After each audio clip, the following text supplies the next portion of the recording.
O'Reilly. Check engine light on? Take the guesswork out of your check engine light with O'Reilly Veriscan. It's free and provides a report with solutions based on over 650 million vehicle scans verified by ASE certified master technicians. And if you need help, we can recommend a shop for you. Ask for O'Reilly Veriscan today. O'Reilly Auto Parts. BetOnline is the world's most trusted betting platform and your number one source for online betting in 2025. Whether you're a seasoned fan or a first-time bettor, BetOnline is your ultimate game day companion with the largest selection of odds on everything from NBA and college basketball to the NHL and UFC. BetOnline continues to be your number one sports betting source. BetOnline has you covered with odds, stats, and more for every game, every play, and every win. BetOnline, the game starts here. This is the Bleav in the Warhawks podcast, part of the Bleav Network, with hosts Dusty Thibodeau I seem to be the only guy they can find to talk to. and Chase Region. Just offensive line, man. Still not getting credit for shit, and it's cool. Chase, it's another episode, Bleav in the Warhawks. Still getting the great feedback. People love it. I think they love you more than me, but you know. No, Thibs. You know, you're just you're the podcast, aficionado. So they say. It was a great weekend, though. Softball able to get a big win over Louisiana Tech. Always a good time when you can beat the guys down the road. And speaking of which, I know you always focus on we hate Louisiana Lafayette. Some of the old timers hit me up, and they want you to add Louisiana Tech to your hatred list because in their eyes, that is the big rival. That's the big one, huh? Well, I respect the old heads. I love them all. I love getting to meet more of them, and I just want to say that I never played Tech. I don't even know. I'm sure that baseball and softball had played them, but to me they were just some trash cans down the road that play in a terrible conference, and I don't, I mean, like at least Lafayette's somebody to hate. Tech's a little bro, I mean, you can't. It would feel how's the word, Thibs? It would feel inappropriate To probably hate on them as much, yeah. I'll tell you one day my stories about going to Louisiana Tech's campus, but a guy that gets to go there a lot joins us tonight on the podcast. ULM baseball head coach Mike Federico joins us after a 2-1 start on the season. Come on, Coach! Congrats on the opening series win to I guess tip off. I don't know what you do for baseball the season. Yeah, I appreciate it. It was kind of some crazy typical weather and stuff that we have to kind of fight through sometimes in North Louisiana, but able to get all 3 games in and had to play a doubleheader Friday, and it was a long day, 13-hour day when you included team breakfast and all that stuff in there. But guys did an outstanding job. We showed up and had a bunch of 2-out hits. We pitched it pretty well. Had to battle through some lightning. Had to battle through some rain. And then, Saturday was kind of unfortunately a little bit of a wash. The weather was fine, but with basketball and some things. And then, man, Saturday night, just the weather here was terrible. So it was a good thing that we played the doubleheader. And then we played well on Sunday. We just didn't execute a few things and just disappointed with the results of it. But overall, it was a good weekend. We learned how to win a weekend, which is, ultimately the most important thing. Bryce Blazer was definitely your star of the weekend, hitting 600 on the weekend, the highest among starters in opening weekend in Sunbelt. How big is that for him to get off to that hot of a start for the Warhawks? Yeah, it's huge. He's kind of one of our quiet leaders. He doesn't necessarily lead with his mouth a lot, but just how he shows up every day and what he does. He's kind of a guy we could put kind of anywhere in the lineup from a batting order. Sometimes we talk about leading him off. We put him in the 5-hole this week, and he had some really good at bats, protecting Haggard there in the 4-hole. We had a new guy behind him, in Henry Garcia. And he was, on fire with some things, and we need that from him. Again, especially when it's one of your leaders that can kind of show some of those new guys what it needs to be to win weekends and ultimately to compete in the Sun Belt. You mentioned Jake Haggard, 6 RBIs. I mean, he was definitely getting it done there as well. It seemed like the run production for the most part was there, but you said there was maybe some struggles of execution. What were some things maybe missing in that game 3 to kind of get the series sweep? Yeah, I mean, you got spoiled on Friday with 2 out hits and 2 strike hits, a bunch of those things. And then, Sunday we left 14 guys on base. We had opportunities. We had some really quality at bats and did some things. We didn't execute a bunt one time just to kind of move 2 runners up. We had runners at first and second with nobody out. End up striking out in that situation instead of moving them. And of course, the next guy hits a deep fly ball to right field, which, ultimately, if we would move those runners over, we at least score 1. And then, we didn't do that. So now it becomes a second out. And we started out the inning with runners at first and second, nobody out, and didn't score a run. We battled back. We fought through some adversity and some things and tie it up in the 7th. And then we go get kind of 2 quick outs in the 8th, and then kind of the wheels fell off a little bit and end up giving up a 4 spot, and just couldn't overcome it from that point. But proud of our guys from that standpoint. We Joey Sorelli battled through some things. Probably had a little bit of a mishap early in the game. We weren't lined up well enough. Our second baseman was a little bit over in the 4-hole too much. He needed to be up the middle, and we give up an RBI single up the middle. And those are things we've got to learn from. We've got to overcome. But it wasn't a huge thing. We were just down 1-0 after it. So those are things that we've got to clean up and continue to keep improving upon. Coach, I got nothing to talk about baseball-wise. I'm notorious for hating on baseball, but I want to say I do not hate ULM baseball, and I want to also say on record, the jerseys look awesome, okay? We've had some really cool jerseys. We've had a couple misses over the years, over the 12 years I've been a fan. Love the jerseys this year. And I'm sure Thibs is going to go back to baseball, but, we've actually met once before, but this is our first time really having a conversation. And, I know that the community loves you, and I just want to hear kind of how was your transition? You've been in Monroe, 5 years now? More than that. This is year 8. Yeah, it's been a while. Wow. What terrible research by me. I'm so sorry, Coach. Year 8. How was that? He came from Hattiesburg, right?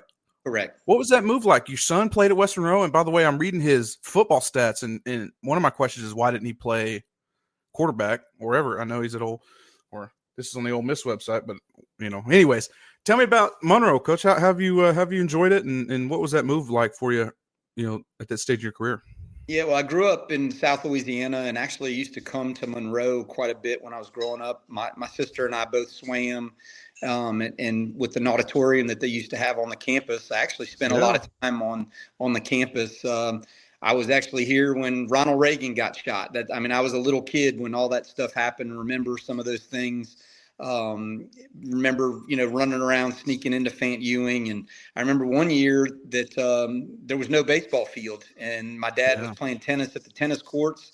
And the next year, I remember looking over there and seeing this mammoth stadium in the early 80s. And so I've always kind of been a fan of Monroe, even though growing up in South Louisiana, it's kind of one of those, you don't know much about Monroe or Shreveport in the North Louisiana side of it. But it was an easy transition for us. It was something, my wife and kids were super excited for me, know how hard I'd been working to, continue to keep improving my career. And it was my first time to be a head coach. It was kind of a no-brainer, being in the South, being in an unbelievable league with the Sun Belt. It was pretty smooth transition. Hattiesburg is very similar to Monroe in some regards. Yeah. It's kind of a small town, but you got some big interstates that are running through it. So my wife's a nurse. It was easy for her to get a job. And, it's been great. In fact, I tell this to people all the time. it's probably been a better move for my wife and kids than it has been for me. I've been working so hard to continue to keep getting this program, into a regional and where I want to get it to. But, my kids are thriving in school. My wife loves it here. We've got some great friends. We've got a great church that we go to. Yeah. And I'm very fortunate with the guys that I work with. I absolutely love Monroe, and I think it's a great place for kids to go to school. And again, the league speaks for itself. Yeah. Well, you talk a little bit about the development of, the program, and I've seen that stadium change, a lot since you've been here. Can you talk a little bit about, what's changed in the stadium since you've been here? I saw the new paint, saw the behind the home seals, but also I got a special look. Actually, the first time we met, you may not remember it. They were constructing, I think, y'all's team room, and it just finished the inside weight room facility. You gave me a hat, coach, that I wear on game day, so I want to say thank you for that. But can you talk a little bit how you've seen the stadium change and kind of like the investment into the program and where you need to go from there? Yeah, that's a great question, Chase. And it has. It's been, it's probably over $3 million that we've put into the facility with, when you look at the padded wall that we got the first year that I was here, just it dressed it up. It was a safety issue from that standpoint. A few years later, we were able to redo our cages. We've put in a weight room with 6 racks. It's one of the nicest weight rooms in the country. We've got a nutrition bar in there for our players to be able to get protein and snacks and food. We've redone our locker room, pretty much everything. We've painted the stadium from, top to bottom, redone our coaches' offices. We moved to the other side of the field. And when you were there, we put a team room in with some stadium seating in there that we can watch film and have team meetings and that type of stuff. And then, of course, the turf was probably the biggest thing that we did. Just where we live with the weather, it just the grass and everything was just getting difficult to be able to play. And we were able to get to turf, thank God, from the Visitors Bureau, and then of course our administration helped out, and that's been an upgrade. And then this past year, just a couple of weeks ago, we put the stadium club seats behind home plate. Charles R. McDonald, Scott McDonald's dad, who just passed away a little over, I think, almost 2 years now. They made a great, donation for us, and it's a great place to watch a game. I tell people that all the time. In fact, this past weekend, the Eastern Illinois players and coaches were telling me, Coach, this is an SEC environment. Crowley's down there in the corner cooking. There's smoke going across the field. There's people drinking cold beer, and they're yelling at people. You're yelling at the umpire, and they're up close and in the action. And for the cost that it is to get into one of our games, I think again our players work extremely hard, and we put a really good product out there. And it's a fun place to watch a game. You start the season with 9 straight at home. Kind of an oddity to have that many games at home. What's it like to know, though, that you're probably going to have this hot start at home, but then you got to go on the road there to Missouri State and a couple other tough places on the back end of that? Is this more about getting the team comfortable, just in that team chemistry early on before you hit the road, or what are your thoughts there on the schedule? Yeah, well, this year's schedule, actually week 2, we were supposed to be on the road. And then when the Southland Conference kind of shifted gears last year with their structure, we ended up having to shift gears with our schedule. And in fact, over the summer, Thibs, to be honest with you, we had a cancellation of week 2 and week 4 because of all the conference realignments of some things. And so we had to pick up UTA, which is week 4, and then we had to pick up Houston Christian this week. So it was kind of scary. We were going to be on the road a little bit more early on and kind of balance it out. But I'd rather have the home games. I think our fans deserve us to at least have a minimum of 30 games per year. And I think we got 31 or 32, if I'm not mistaken, this year. And it just kind of worked out. And, the other part goes back to our turf. Like we're playing Grambling tomorrow. And, when I talked to Pierre, Davin over there, he's like, man, we need to play on turf because we just don't ever know if we're going to be able to play. And I think that's something that attracts teams to come play at us, especially when we can bring some of the northern teams down. We don't have a ton of money to be able to, pay for, people to fly in and travel in. So it becomes a lot of bus trips that we have to organize, and it makes it a challenge for me in the scheduling part of it. But, I think we put a good schedule together this year. One thing it seems like missing from the schedule, two things actually. One, I was a student there in the late 90s under the Smoke Laval era. LSU would come to town at least every other year. Where are the Tigers on their trek to North Louisiana? And second of all, is it in the cards for ULM to either host or play in one of these like classic tournaments, whether it be the Shriners or, whatever it is that's out there? Yeah, well, the first question about LSU, you'll have to call Jay Johnson about that. We actually had him on the schedule to come in 2024. That was done through Coach Montgomery, a while back. If you probably remember, because I know you've been into Baton Rouge when we played over there. We went down there for a couple of years. We went down there for a big tournament, the Armed Service Classic at LSU, and just for whatever reasons, they were supposed to come in 2024. He canceled on us, and whatever, that's fine. But I'm not gonna, change, what I'm gonna do and have to keep going down there. If they're not going to return a trip, I think we went down there for maybe 6 straight years. Again, Coach Montgomery had worked that out with me. We had a contract with it, and whatever. It is what it is. I'm not going to, get into that part of it. I do want to play LSU, but I do think that we have a place that, they need to come to us as well. They go to a lot of the other places in the state. That's what Skip Bertman did for years. That was something that even Montgomery said that's what Coach Bertman told him he needed to do. And I wish they would. They went to Tech a couple of years ago, but I think they canceled them as well, in the future of it. So, yeah, I definitely, can see that part of it.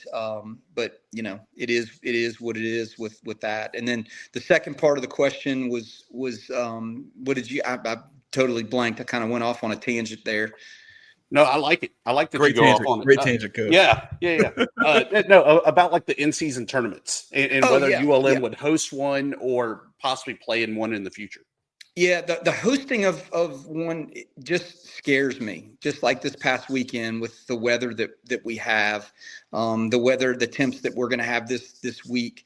I worry. I want us to get our games in more importantly than somebody else having to play. If I got to adjust to time, I want to be able to do that. A couple of years ago, we went to Pensacola and played in a tournament down there. And I think we played against Auburn, Tennessee. We went twice in my time here. The last time we played Tennessee and Western Kentucky and somebody else. And I would love to be able to do those things. And I do talk to some people. That is a commitment that a lot of times they don't give you money to be able to go down there. So, how far are we going to travel? I would love to get into one of these ones in Texas because I think it's close and we've got so many Texas alums. When we went to Pensacola, we had an alumni event there with the former president of ULM. What was his name? President Swearingen. What was his name? It's not Swearingen. Swearingen. Yeah, Swearingen. And, he came and spoke to the team. We had an alumni event. So if we're going to do it, I want it to be someplace where I know our people can come out there and enjoy us and enjoy our product that we have. But, definitely trying to do it. We actually – another thing that was canceled, we were supposed to go to the Whataburger tournament in Galveston down there close to Thibs. We were supposed to do that. And for whatever reason, there was all the league changes, it kind of messed that up with it. But I love those tournaments. I think it puts you in a regional atmosphere. And, you got to prepare for, other teams. You got to prepare like it's the conference tournament. And I would love to be able to do that and plan on doing that in the future. So, Coach, you're going to have to educate me here a little bit, right? Because when you I've got kind of an insider look on football, but honestly, I have no clue how baseball looks behind the scenes. Is that our games schedule? Is that kind of something you have to do? You and your staff has to do? Do you, I assume I know baseball is a really close-knit community, so I assume you have conversations and talks with a lot of these other coaches, but is that how that works, right? You've got to go out and find these games? Yeah, typically, one of the coaches on the staff, I choose to do it for us. My previous place where I worked at Southern Miss, the other assistant did it all. I want to be in charge of it because there's nothing worse than when there are those cancellations and trying to figure out things. I've got the budget that I've got to try to work under. The school does give me a little bit of money to be able to bring some teams in and help pay for whether it's the meals or hotels and stuff. So I've got to kind of navigate all those things. I try to figure out the midweek games are important to me because of travel. Like, for example, this year we're going to play at Missouri State, but on the way home, I knew it was going to be Mardi Gras time. And I knew that, Arkansas would be able to try to help us out a little bit. We get a little bit of payday from them, help us with our trip to Missouri State. We played a really good Missouri Valley team with them, and then we're going to get 5 games of RPI with Missouri State and Arkansas. So, and then when we go back to Arkansas State, we're going to play Little Rock on a Tuesday. Central Arkansas on a Tuesday, Little Rock on a Wednesday. And we're just going to spend the night up there and then go straight to Arkansas State. So I try to look at it from a travel and try to manage those kind of things. And I'm very probably overbearing about those things because 56 games being on that bus all the time is tough. You got the football side of it, and you probably bust a couple places when you played here, but it's not like a y'all, big difference when you fly and compared to when you're driving. Yeah, you guys, I remember App State had just joined the conference, Georgia Southern and all that, and I had some really good friends. I'll tell you a story about one of them here in a second. He's on my screen here, which I know people can't see. But, they would say, hey, we're about to take a 17-hour bus ride, fall asleep, try to do some homework. I mean, that is not that's not for the weak. And a good friend of mine and the play-by-play, Mike Hammett, he's a huge baseball fan. And we'll text him. We're in a group text, all the radio guys, and we'll say, Mike, how's it going? He's just saying, I'm about 10 hours on a bus, but I'm loving this. We're like, yeah, good for you, man. Yeah. The bus rides are a challenge. And, again, you're just trying to manage it as the best way you can. And then, of course, you got class issues that you got to, work around. But I will say, no offense to you and the football side of it, I'd rather play 56 games than just 10. So or 12 or whatever it is. So it's a lot better. We don't have to prepare as much as like you guys do, and we don't have to watch film as much as you. But and that's part of it. And I think that's the beauty of what our guys are able to do is, the team bonding that we get with the bus rides and playing back-to-back days. It's easy to flush a game, whether you win or lose. And there's just something about it. And I would venture to say most of the guys that have played for me or when I was playing, you remember those trips a lot more, and you remember the bus rides. Oh yeah. They get close. And yeah. We went to a couple social events, as I'll call them, Coach, at the old baseball house. I don't know how many stories you've heard of it. I'm glad I hope it's not a thing anymore for your sake. But you could tell those dudes were just best friends, man. I mean, they stay in contact. They're in each other's weddings. I mean, it's such a cool, we talk a lot on this podcast about offensive linemen being weird, but man, just the baseball dudes, the way they get along, I'm sure it's such a cool thing to be a part of. And y'all are together forever, hours on hours and hours. We're with our position groups. Yeah, but not the way y'all are, man. I mean, I know our pitchers are weird, right? In y'all's world? They're weird, but there's a lot more overlap, with you guys. Yeah. There's not a lot of overlap, because you got pitchers working with catchers and you got catchers that are with the hitters. And then, of course, sometimes the pitchers are out there for batting practice and all those kind of things, making fun of people. And if our pitchers throw a shutout, then they get to take BP, and then the position players get to make fun of them. And that's cool. It's a special bond. I'll just tell you a quick story. Just even last week, one of my best friends, who I played college baseball with, he coaches at a high school in New Orleans, Brother Martin High School. His wife had a double mastectomy. She's got cancer, and our little friend group, 10 guys, I mean, we're sitting there praying for them and communicating with them. I mean, it's been 30 years, but it's like we're still together, and, everybody's trying to find out information and thinking about them. And we're trying to, send them money just to be able to eat and not have to worry about dinner and those kind of things. And I think that's the unique thing that the culture of baseball provides. Again, that's 30 years ago. I played with those guys, and we've got a group text of the 10 of us. And I mean, we're brothers. We were all in each other's weddings, and that baseball house is true and true. And I was a part of that as a player myself. You brought it up there. I know you won't tell us who, but what are some weird superstitions or traditions that your team has? And then what is your kind of quirkiness that you have? That's a good one. The music is probably the biggest thing in today's world. We've got a great sound system in our weight room, in our locker room, and man, they listen to some crazy things, and they do this dance, before games, and it's pretty interesting. I try to get out of there as quick as I can, with some of those kind of things. Some guys have what they eat. Some guys, like we'll do some team meals sometimes before a game, and guys aren't eating. I'm like, what are you doing? Coach, I got to eat this, this, and this before a game. And, those kind of things. And you got the weird guys that put their, certain sock on first and those kind of things. Don't wash certain things. It's kind of gross in some regards, but that's definitely, some crazy stuff that those guys do. As far as me, I don't get caught up into a lot of those things. I think as a player, I was very, very superstitious as a player. I don't get caught up into it, but I do not step on the foul line. I always step over that or jump over that. There's just something about kind of getting in your ring, so to speak. And I have a lot of respect for that foul line and what happens on the field and what happens off the field. And that's probably my biggest thing.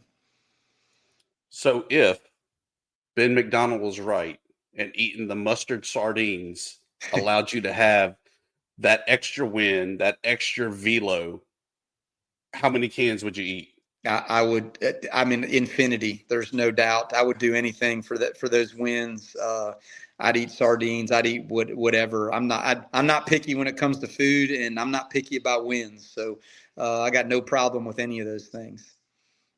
Clip that, please, Thibs. Love that, Coach. Love that, Coach. Coach, I got to tell you a story real quick, all right? He loves stories. I'm a storyteller. So, and we're going to, just so you know, just to prepare you for the future hand tip, we're going to ask you for your own story there when we end this podcast. But I had the pleasure of being around a lot of the baseball players. I was a big fan. I am a big fan, and I went to a lot of games when I went to school there. And there was a guy I've always got a shout out every time I talk about ULM baseball. His name's Anthony Herrera. I don't know if you've had the pleasure of meeting Herrera. He was a stud there at ULM. No, he was a submarine pitcher, and so he looked really weird. Honestly, it took a lot of getting used to watch him pitch, but a great infielder. And anyways, I would just want to always give a shout out to Herrera because Herrera did something really cool for me, Coach. He introduced me to my wife, and I think it's a special time when you kind of, you're a freshman in college, you're living in Commons 1. It's it's okay. Oh, you all have new athletic dorms now, but you used to live in Commons 1. And Herrera and I would hang out, and, obviously our seasons didn't really match up. So he'd always come talk about games, and we'd vice versa whenever they were there. But him and Peyton Cadu were the trouble twosome. And then I ended up living with Justin Stowichny and Alex Hermling, who are way old, and they were some great guys. So, yeah, I always love to give a shout out there to Anthony Herrera. Thank you for introducing me the love of my life. Yeah, I know Anthony well, and when he was done, he finished the year that I got the job. So I never coached him, but he was playing some pro ball, and he would come back and work out with us when he was doing that, and he would always give back to the players and try to teach them and all those kind of things. Of course, he was unique because he was a two-way guy. He did pitch, and like you said, he played a position, so very unique and just a genuine dude. We speak, and I know he's in the game still. He's selling batting gloves and some different things like that.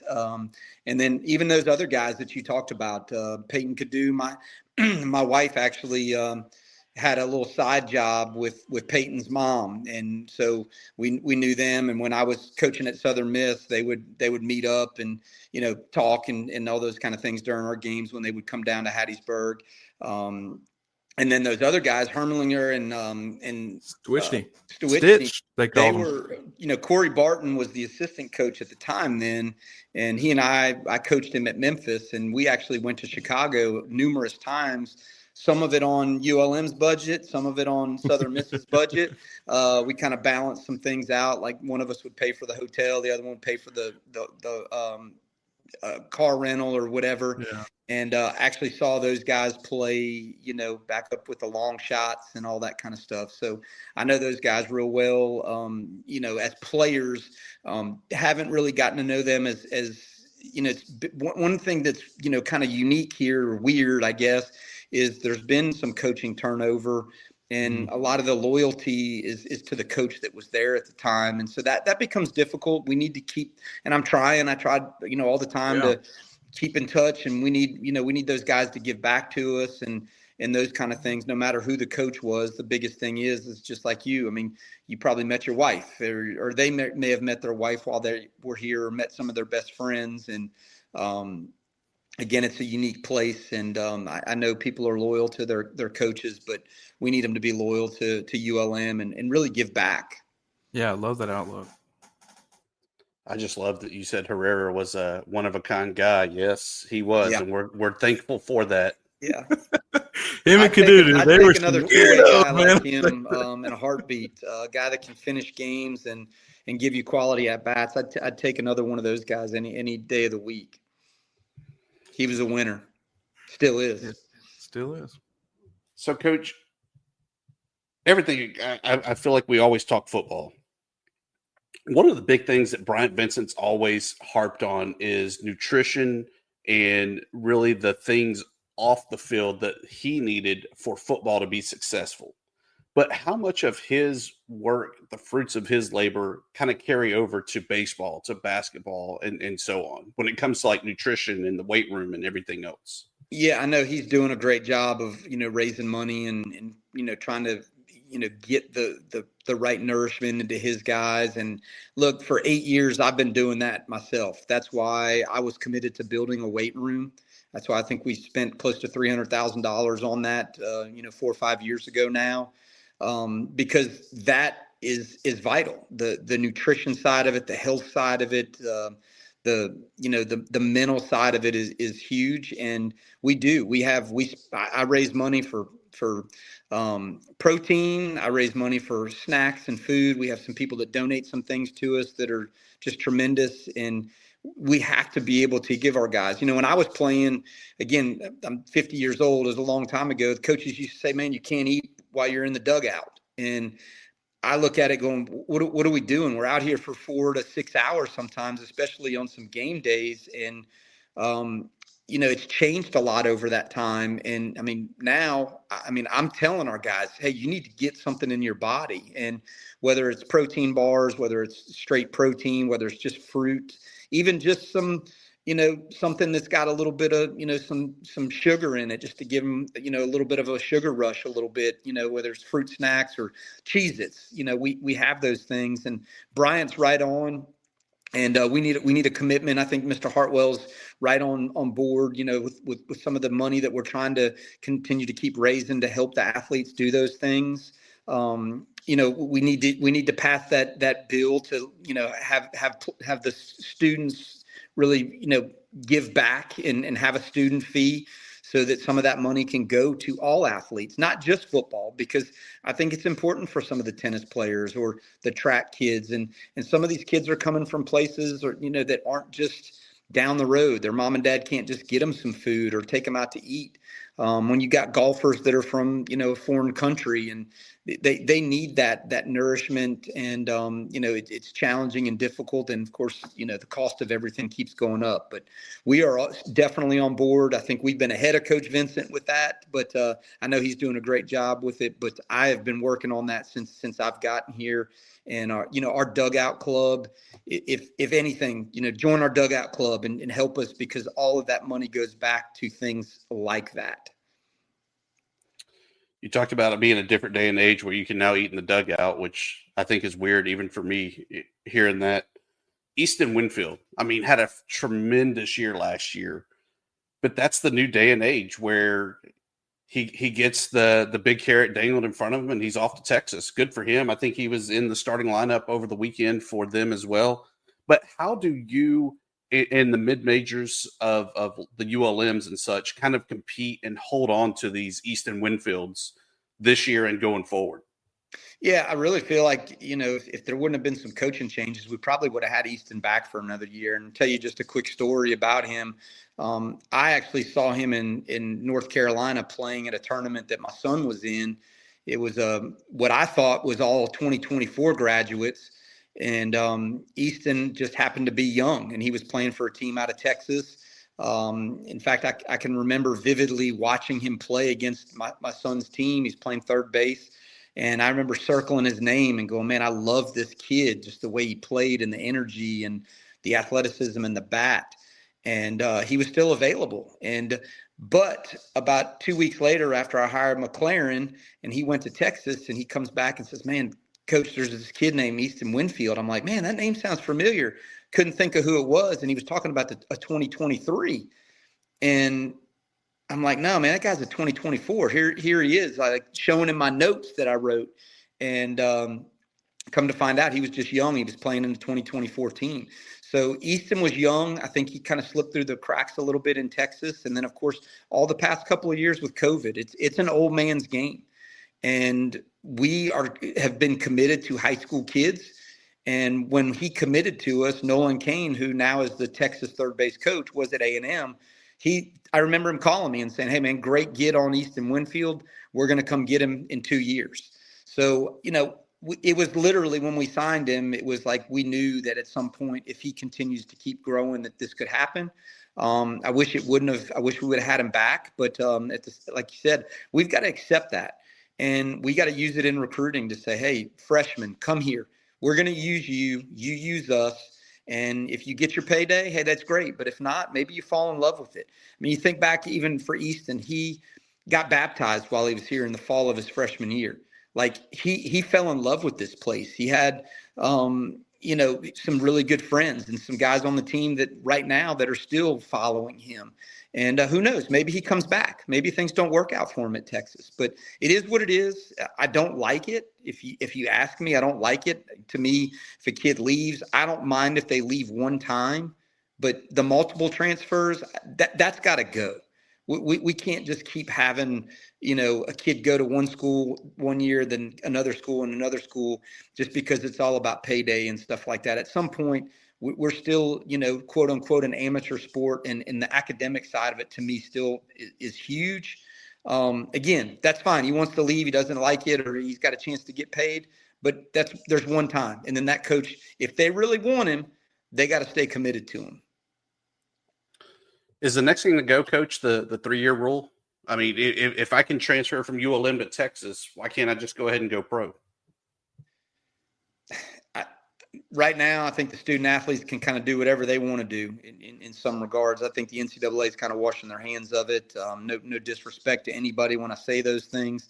The guy at Vanderbilt with the JUCO thing. I mean, now does that mean Colby Lunsford's going to come back for me for a fifth?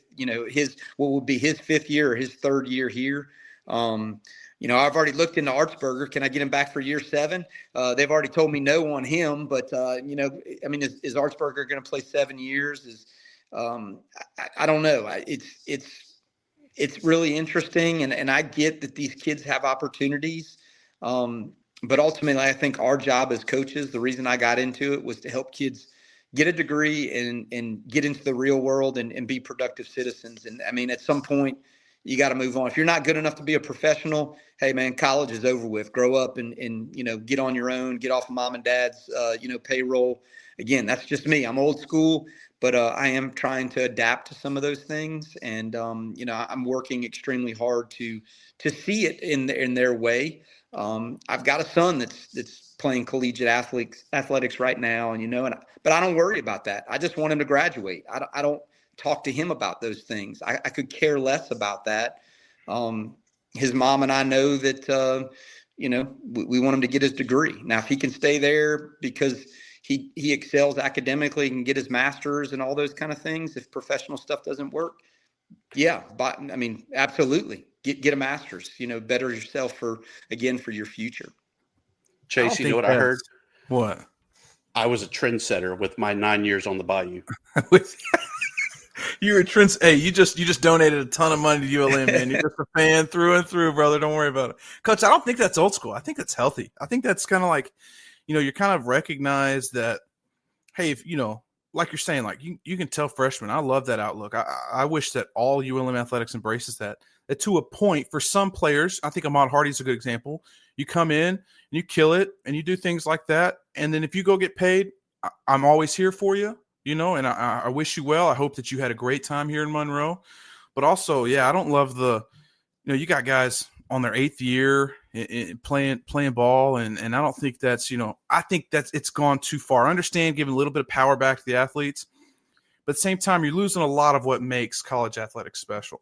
Yeah, I mean, I agree. And look, no offense to any of those guys that do go get paid, but are we as coaches, are the university, are the parents preparing them for the money that they are getting, and are they setting themselves up for the rest of their lives? Like, okay, get paid, but what are we teaching them? Are we teaching them financial wellness and things like that? I mean, in 1 year, I mean, use Easton Winfield or Hardy or whoever you wanted to say. I mean, hopefully they utilize that for the benefit for them and their future, not just for them, but for their families and everything else. Because there's a lot of people in all the sports, whether it's football, basketball, baseball, the ones that are getting paid, that there's a lot of other people's hands that are in there that are taking some of those kids' money. And if it's purely about money, it needs to be for those kids and for their health and welfare and the betterment of them and their future. Montgomery, Coach, what does it take to be in the top 10 of this absolutely brutal league? Yeah, and have the chance of getting to the regional. Yeah, it's going to take consistency. We've got to be consistent, for 56 game schedule, and more importantly, those 30 games. It's a bear. When you look at it, if you can just go 500 in this league, you're in the tournament, and you're probably one of the top 5 or 6 teams in the league. But we've got to find a way to win weekends. We've got to play better on the road, and we've got to play better, on Sundays when it really, really matters. We've got to, strap our boots on and bring our lunch pails, and we got to go to work, and we've got to find a way to be a little bit more consistent to win on Sundays to, ultimately win series, because ultimately if you don't win series, it's hard to do something in here. And of course, when you have a chance to sweep, you got to sweep, and you can't get swept. And again, that goes back to consistency. And I know this group's capable of doing it. We got, 10 quality seniors, we got 17 juniors. We got guys that have been in the mix. Even some of our transfers, our center fielder, our catcher, and our right fielder who started this past weekend, they all played Division I at some point too. So we've got guys that understand a 56 game schedule, and now we've got to show these guys how to get to Montgomery. We only have one player, Adam Thibs, that's in our program right now that has played in Montgomery, and we've got to teach 39 other guys what it takes to get there. And I know my staff and I are working extremely hard to do that. And I don't want to just get there once. I want to be a consistent. I want us to be vibrant when we're there. I want our Warhawk Nation to get used to going to Montgomery, and that's what I'm expecting, and that's what I want this year. That's the biggest goal. Thibs, I look forward to the road trip with you over there, bub. Let's do it. I love it, man. I mean, I spent some time living in Montgomery, originally from Auburn, so nothing like a good homecoming to put a whooping on some Sea Chickens, the Trojans, and everyone in between. Yeah. Coach, we can't thank you enough for joining us. Tell us one more time, how can fans that are listening support the program to really keep moving the needle and try to get us to Montgomery? Yeah, well, not just our program, but I think all the programs. The Warhawk Club is the first one. I mean, I think that's huge. That money goes straight to the athletic department. But more importantly for me is our dugout club, and it goes straight to baseball. Everything is used for our players, whether it's helping us pay for our Marucci gear, whether it's helping with some pregame meals and postgame meals. And like I said, some of the fundraising things that we do to provide for the players. But every dollar that we use goes back to the facilities. Some of it's been upgrades. I think we spent $25,000 2 or 3 years ago to redo our cages. So joining our dugout club or just being a part of the Warhawk Club needs to happen. And there's a lot of ULM alums that I get it, that they may not live here anymore or whatever, but we need the support. We need the financial help from that standpoint. And just to look back and go, hey, thanks ULM, thanks Northeast NLU. It doesn't matter if you're an Indian or if you're a Warhawk. Just we need your money back to help all of our teams continue to keep improving. Awesome. Thank you again there, Coach and Chase. It was so much fun. We'll do it again next week. See you next week, Bubba. Thanks, guys. Right now, get up to a $15 gift card after rebate when you purchase select Superstart batteries exclusively at O'Reilly Auto Parts. Oh, oh, oh, O'Reilly Auto Parts.